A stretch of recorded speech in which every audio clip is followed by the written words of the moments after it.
So with Superman coming out and being a success and Wonder Woman being worked on a little bit more at the DC studios, I think that the Batman Brave and the Bold project is eventually going to be getting an update sooner or later. But I have to ask one question, specifically to James Gunn, but anybody can really answer this question.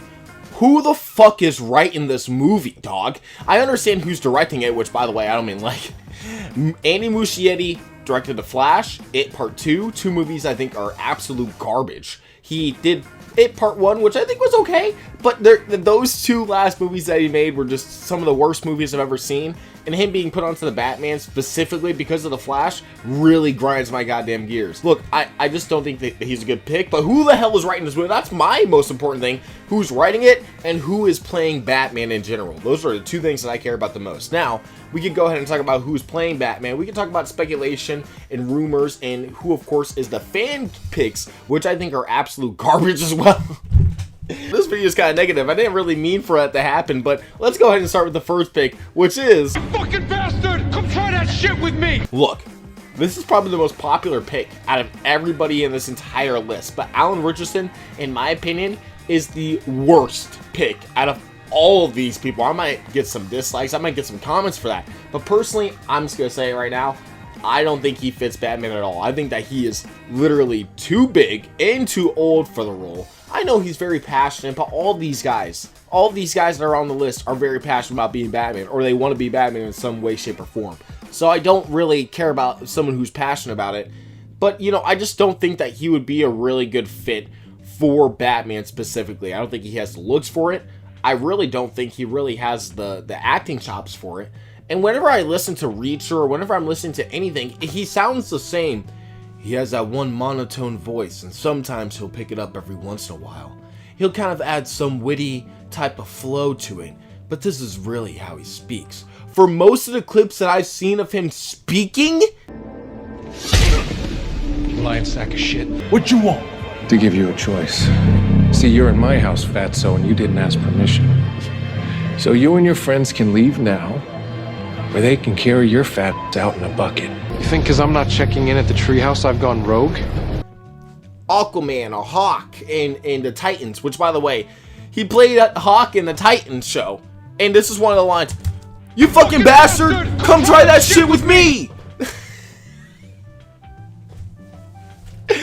I can't see this dude as Batman. He's done so much, and I don't want to say he's done it so wrong, because I'm not an actor. It's not like I could do any of this better. But I just think that he's not the perfect pick for this character. I really don't. I think that he's a really, really bad pick for Batman. Make him like Wildcat. Make him Captain Atom. I think that those two picks right there, perfect. He played Aquaman in Smallville.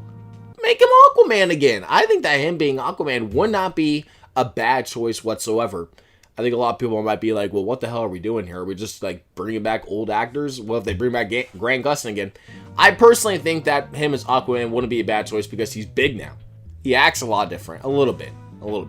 But I think that he could make a lot better of an Aquaman, a lot better of a Wildcat than he can with, of course, Batman. I think Wildcat would fit his role a lot better. They have a mural of Wildcat where they're basically showing that he's a little bit older. So, you know, they give him some makeup, give him some gray hair in his hair, you know, make him a little bit older, make him like a mentor to Black Canary in the Green Arrow movie, and I think that you got a banger right there with Alan Ritchson in the Green Arrow movie. I don't think that he can fit in the Batman franchise. I don't think that he would be a good role for it. I think he's too old for it as well. I don't think he could carry a 15-year-old franchise. So Alan Ritchson, out of the picture. I don't think that he could do it, in my opinion. How could I sleep at night knowing I get to go home while the brass up their numbers mid-tour? The next one is Nate Mann, who is, and this is going to be really funny because I said the last one was too old. He's too young. I don't think that he could actually play a Batman that's in like his 30s or mid-30s and or have multiple Robins and multiple children under his wing. He looks a little too, I guess you could say, you know, fresh for him to be a more senior Batman. Not like Ben Affleck Batman, not like Christian Bale Batman, but right in between. And he's more like, he looks younger than Christian Bale was when he started playing Batman, in my opinion. So I don't think that he would be able to fit this DCEU. He may be able to carry it, and he looks very Bruce Wayne. There's not like anything that's stopping him from making him look older a little bit if they wanted to, but I don't think that he is at that level where they really want him to be either in terms of acting chops or at least resume, and I just don't think that he really fits his role. A lot of people have been giving me this suggestion, and again, he does kind of look like, in my opinion, Arkham Bruce Wayne. Like, he looks a lot like, you know, Arkham City Bruce Wayne, but I just don't think that he'll be able to have the resume, the acting chops, and also there is one thing that is pretty cool, that he actually trained, or he went to the same acting school as David Cornsweet and of course Christopher Reeves. So that is something that might be able to give him some type of leeway, like, oh, we could have like a whole universe of these guys from that same school. But that's like, you know, that might be the only saving grace to him, because he doesn't have like a name, and that might be something they're looking for, is like no names, which is cool. He doesn't really have a big name, and he also doesn't really have a big resume. And again, I just don't think he has that. I don't think he's at that age where they can use him for what they want him to actually be, which is a Batman with a child. But he could potentially do it, and I want to be mad if that happens. Same thing with Alan Ritchson too. I want to kind of make that clear, is that I want to be upset if any of these Batman or any of these actors became Batman. Like, I don't want to be the guy that was like going against Ben Affleck or going against, like, you know, Michael Keaton and being like, that's impossible, they would be horrible for the role. I think that some of these guys are better for the role than others. Like, I think Nate Mann might be better than Alan Ritchson for this role, but I wouldn't say that none of them could do Batman, because I mean, it's not like a hard character to really fucking do. But I do think that they can do it if they were given an opportunity. I think the next pick, though, is a lot better. No, I do not. Then control him. Brandon Sklenar. I'm probably butchering that name, I'm not gonna lie, but Brandon, in my opinion, is my favorite pick. I think that he is actually the best part. He looks the part, he sounds the part. God, bro, is dick riding all you do? No, I'm Like, saying, you literally got that nigga dick in your mouth right now. I see it. There was a video online, or I guess on Twitter, that was talking about how he kind of sounds like Kevin Conroy.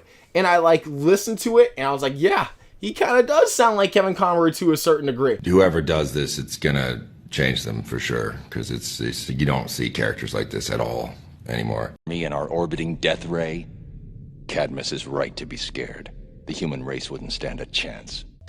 Oh my god, if we could get somebody that sounds like Kevin Conroy, looks the way he does, acts the way he does, because he acts really good. I looked at all of their shows, movies, I looked at all of their things to see who was the best, and so far, I think Brandon really has like the best resume. He has a lot of characteristics in like a lot of some of his movies that go along with Batman, and I think that if they ever bring him in, he's at that perfect age. He's 35, you know, he's not too old, he's not too young. They got another year to cast this guy, so he'll be like 36, you know, realistically, when they actually cast him. And I think that he could carry this franchise for another 15 years. He gets to 50, 55, he's a little bit older, make a Batman Beyond universe, or make a Batman Beyond franchise or whatever. And then you have him as Batman. So I think that there are ways to do this, and I really think that he sounds the part when you listen to him in his like movies. Like, listen to this shit. I kill for a living. You do not want him to fight me. Then control him. Oh, it's so good. So good. He sounds like perfect Batman in my opinion. So if I were to see any of those three actors on my post, I know I got like 500 votes or whatever, but it got like 50% for Alan Ritchson and 21 or something, or 25 for Brandon and 21 for Nate Mann. I'm like, bro, you guys are not cooking whatsoever. I had somebody on my Twitter just now, and that's what triggered me. They're like, yeah, no, Alan Ritchson's got my vote. Stop, dude. Alan Ritchson's the worst choice out of all of these guys. He can't carry the franchise for the next 10, 15 years. Sorry. Not to be that guy, but he's clearly on something. TRT, HRT, or HRH, or whatever, you know, whatever steroids. He's on something. And I remember looking at a comment on one of the Titans videos. They were like, yeah, he looks so much bigger now than he did like 5 years ago. How? He was big back when he did Blue Mountain. He was big in Hawk, and now he's big now? How the fuck do you keep getting bigger with age? It doesn't make sense. Doesn't make sense. And look, by the time he's 50, 55, he's not going to be able to sustain that type of size. Just realistically, you're not going to be able to, all right? Realistically. Like, something bad's going to happen if you keep doing that. So I think out of all these guys, longevity-wise, would be Brandon.